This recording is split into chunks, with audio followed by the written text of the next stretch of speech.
What's up everyone, welcome back to a brand new video. I know it's been a while since I last covered the series, but I'm going to be trying something different here. There's a lot of series on my channel that just never got a conclusion or were just on hiatus for way too long. So as kind of an experiment, which I've already done with other series before, I'm going to try and make a streamlined ending instead.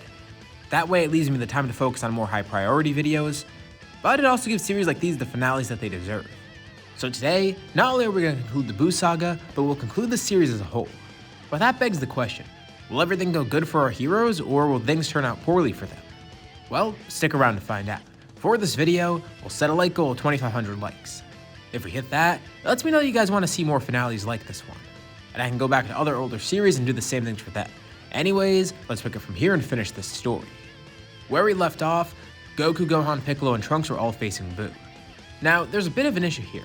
While Buu is outnumbered and possibly even overpowered by their collective strength, it's not enough to make a significant difference. Trunks is stronger than normal due to having ultimate, but he's really the only one who's stronger than normal. Gohan's probably going to be a little bit weaker even though he does have ultimate. And while Goku and Piccolo are very strong in their own right, it's the collective strength that actually helps him against Super Buu. And even though he is outnumbered and overpowered, he has ways around it. Gohan and Trunks are starting to get a bit worried. They were hoping their power increase would be more than enough, but it seems that they're still having issues against Buu. Thankfully, they still have a final trump card, the Potara earrings. If worse comes to worse, they could use this to fuse. And imagine that, an ultimate warrior, the fusion of Gohan and Trunks. Their powers merged together should be more than enough to fight someone like Buu. And just for safety, they decide that they're gonna actually try this. But before Trunks can get his earring on, his arm is restrained. A piece of Buu wraps around Trunks. His other arm is then tied, and then his legs. The other fighters go over to try to help him, but it's already too late. Buu swoops in, grabbing Trunks, and fleeing the area, disappearing on the ground below the lookout. Trunks raises his power so they could find him. But with Buu gaining some distance, it gives him just the amount of time he needs. He absorbs Trunks, gaining his power.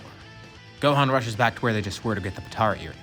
This is bad, but if he fuses with one of the others, this could work. He could fuse with Goku or Piccolo, and maybe they'll still have a shot. But as he goes over to the second Potara earring, another piece of Buu pops out. And with Buu's increase in strength, Gohan is hopeless against it. Gohan is absorbed by Buu as well, with Goku and Piccolo watching on in horror. But before Gohan is completely assimilated with Buu, he throws the two earrings at them. Goku catches one and Piccolo catches the other. He quickly tells them they need to put the Potara on, it's their only chance. Of course, they don't know too much about fusion, and Gohan's barely able to tell them the instructions. They don't know what to expect from this, but if this is the only way, it's worth a shot. Things seem hopeless now. The two of them alone won't be able to face Buu like this. Buuhan is born.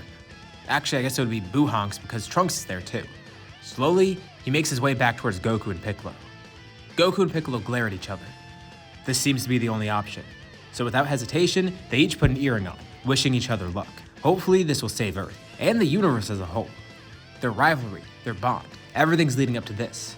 The two fighters that trained together and grew up together for so long, now they're about to become one. Just as Buu merged with the other two to gain their power, Goku and Piccolo merge with each other. Buu watches on, a brilliant flash of light occurs, and he welcomes this new fusion fighter. It definitely won't be enough to face him. And from this fusion, a strange-looking fighter is born. The half Namekian, half Saiyan fusion. The fusion of Goku and Piccolo, Gokula. This is really strange. Now, of course, they've done fusion before, but not Potara fusion. They didn't need to lower their power or anything. They didn't need to do the dance, and apparently this one's permanent. Well, they'll deal with the consequences of it later on. For now, they just need to make sure that they can defeat Buu. The fact that they're already somewhat used to fusion makes it a lot easier to adjust to. It's not completely mind-blowing. And with these two warriors fused together, they could do something pretty interesting. Imagine the power of Super Saiyan, combined with Piccolo's potential unlocking. If you remember from a few parts ago, I mentioned this. Piccolo could just constantly unlock his potential, kind of in a similar light to how Gohan and Trunks can now with Ultimate. His Namekian abilities combined with the power of a Saiyan, well, they're not sure how strong it's going to be, but it's better to just test it out. And the fusion powers up, going into a strange version of Super Saiyan. A half Saiyan, half Namekian fusion like this would definitely have a lot of potential to do some pretty interesting things, and Goku is excited to try it out.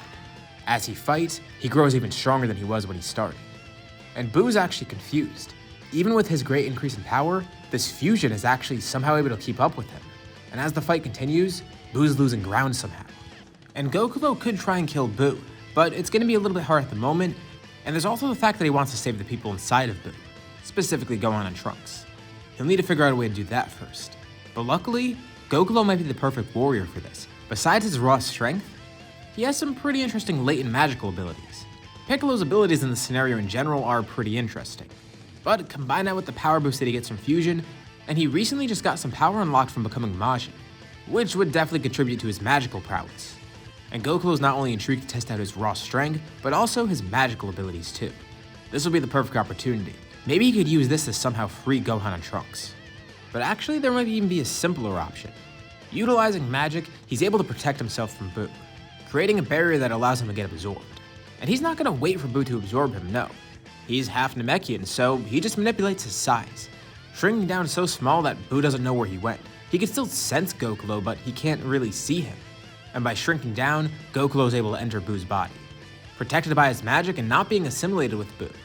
This is perfect. It's exactly what they wanted. Inside of Buu, they locate who they need, as well as some other things too. The old fat Majin Buu's in there too. Well, they might as well free him too while they're at it. Everyone inside of Buu is freed, and Gokula makes a quick escape. He's prepared to kill Buu right now, but then notices Buu begins transforming again. Oh, that must be due to them removing the fat Buu inside of him. And as Buu begins morphing into something else, they decide they're not going to take any more chances. Buu is already tricky enough to fight, and if they let him live any longer, things could get just as ugly again. So the fusion powers up, showcasing 100% of his power, which continuously keeps increasing thanks to Piccolo's abilities. And as Super Buu morphs into Kid Buu, he's preoccupied with his transformation, unable to fight back as a massive blast comes his way. A Masenko Kamehameha, a combination of Piccolo's Masenko and Goku's Kamehameha. A greenish beam of energy with such immense power that Buu is completely eradicated. No little bits of him are left either. He's completely wiped out. The fusion breathes a sigh of relief, and just after firing his attack, he defuses. What? Okay, well, that's weird. They thought the fusion would be permanent, but they guess not. Well, that's one less thing to deal with. Not only is Buu defeated, but they defused, meaning all their problems are pretty much solved. Although, what are they supposed to do with that other Majin Buu? Piccolo notes to Goku, that evil that was in the other Buu, he doesn't send in this one. From what he could tell, this Buu has all the evil expunged from him. It could be a good idea to dispose of him, but maybe they don't need to. But one thing they know for certain is if he does become an issue, they could easily defeat him. So while they consider destroying that Buu, Piccolo and Goku decide together they'll keep that Buu alive. He could be a potentially good training partner for them, especially if he is actually good like Piccolo's saying. Gohan and Trunks wake up, confused. They were just inside of Buu, what happened? And they're freaked out to see the other fat Buu there. But Goku and Piccolo explain everything. It's okay, they won. That Potara fusion actually worked. For some reason it didn't last permanently, but they're not complaining. And also, Goku knows something else interesting. Thanks to the Piccolo part of the fusion constantly unlocking the fusion's potential, Goku got a little of this too, so while he didn't get the ultimate form like Gohan and Trunks did, he still got a little bit of his potential unlocked, an effect that lasted even after the fusion wore off. Of course, this applies to Piccolo as well, but it's something he could have done before anyways. So not only did they come out of this experience victorious, but stronger than before. And they're all glad. Another threat like this was avoided. So where do we head next? The Buu saga's over, and now we can head into Super. First, let's go over to Beerus. He has a dream, a premonition of sorts, but it's not a Super Saiyan God this time. One of the big changes in the scenario is the fact that Piccolo is so much stronger than normal and there's such a big focus on him. And of course, that would change what would happen down the line too. Meaning Beerus' premonition would also change. Instead of dreaming of a Super Saiyan God, he dreams of something else, a Namekian God, the rival that he's gonna fight. He could see it clearly, a Namekian warrior with divine strength. But who will this Namekian God be? There's only one way to find out. He goes to planet Namek. Oh, great, someone's lawn mowing outside. Yeah, okay, cool, awesome. Beerus arrives to Earth, finding Piccolo on a tractor. He tells Piccolo, "Can you please turn the tractor off? It's a little distracting." Oh, that's funny. The second I said that, the guy actually turned the tractor off. I don't think he actually heard me, don't worry. Never mind, he started it back up again. I don't know how much of this I'm gonna keep in the video, but it's funny. Anyways, as Whis continues looking into it, he discovers that there's actually a strong Namekian on Earth. One stronger than any other Namekian that they know of. So naturally, they decide to head there. They're able to find Piccolo, and Beerus tells him about his premonition. A Namekian God? He doesn't think he's heard of anything like that, but it's strange because he remembers. In the Namekian Book of Legends, he does remember hearing something about a Super Saiyan God, something that they've completely forgotten about. He remembers mentioning it to Goku before, but they never decided to pursue it because it wasn't something that could be pursued. But if a Namekian god is a thing, well, maybe they could figure out a way to access it. And also, if it seems impossible for a Super Saiyan god to be created, given the fact that they don't meet the conditions for the ritual, Beerus does want to look into other ways of achieving both of these forms. If a Super Saiyan god exists too, then yeah, he definitely wants to see that. Both a Namekian god and a Saiyan god. It could be interesting. So, that settles it. These two will now be his new students, or at least Whis' students. They're still not entirely sure how to access these forms, but given enough training and exposure to Godly Ki, surely enough they can become Super Namekian and Saiyan gods, possibly even going beyond that. And the two are related. This is the next step in their journey.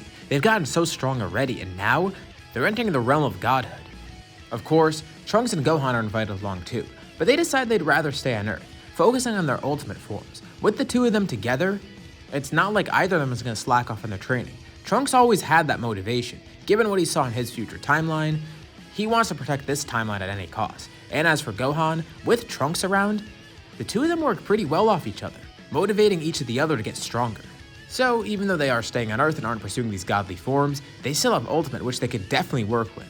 Especially given their immense potential as a hybrid Saiyan, they're confident. The more they work with this, the stronger they're going to get. And even with those godly forms, if Goku and Piccolo can unlock them, they feel that they can remain ahead. And it creates a nice little friendly competition between them. But of course, at some point, Goku and Piccolo do access godly forms.